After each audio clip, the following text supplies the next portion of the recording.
خبروں کے سلسلے کو آگے بڑھاتے ہوئے خبر شامل کرتے ہیں مظفر آباد سے، جہاں وزیر اعظم پاکستان محمد شہباز شریف لیپ ٹاپ تقسیم کی تقریب سے خطاب کر رہے ہیں اور کشمیری نوجوانوں کی قربانیوں اور پاکستان سے وابستگی کو خراج تحسین پیش کر رہے ہیں۔ مظفر آباد میں لیپ ٹاپ تقسیم کی تقریب سے خطاب کرتے ہوئے وزیر اعظم پاکستان محمد شہباز شریف نے کہا کہ کشمیر بے مثال قربانیاں دینے والے عظیم نوجوانوں کی سرزمین ہے، جنہوں نے نہ صرف حالیہ بھارت پاکستان کشیدگی بلکہ ماضی میں بھی ہمیشہ ایک قوم بن کر پاکستان کی عظمت، خوشحالی اور ترقی کے لیے قربانیاں دی ہیں۔ وزیر اعظم شہباز شریف نے کہا کہ کشمیری نوجوان پاکستان کا فخر ہیں اور حکومت نوجوان نسل کو جدید تعلیم اور ٹیکنالوجی سے آراستہ کرنے کے لیے عملی اقدامات کر رہی ہے۔ لیپ ٹاپ اسکیم نوجوانوں کو بااختیار بنانے اور قومی ترقی میں ان کے کردار کو مضبوط بنانے کی ایک اہم کڑی ہے۔ وزیر اعظم نے مزید کہا کہ قربانیوں کو یاد رکھنا اور اجتماعی دعا میں متحد رہنا قوم کی اصل طاقت ہے۔ وزیر اعظم شہباز شریف نے کہا،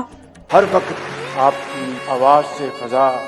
گونجتی رہی۔ ابھی حالیہ دنوں میں جو جنگ ہوئی، جس طرح آپ نے افواج پاکستان کے لیے پاکستان بھر کے عوام کے ساتھ تہجد کے وقت آپ اللہ تعالیٰ کے حضور سر بسجود تھے اور رب ذوالجلال سے پاکستان کی فوج کے لیے جس طرح آپ نے کامیابی کے لیے دعائیں کی، میں سمجھتا ہوں کہ یہ دعائیں تھیں جس سے افواج پاکستان نے ہندوستان کو وہ سبق سکھایا کہ ساری عمر یاد رکھے گا۔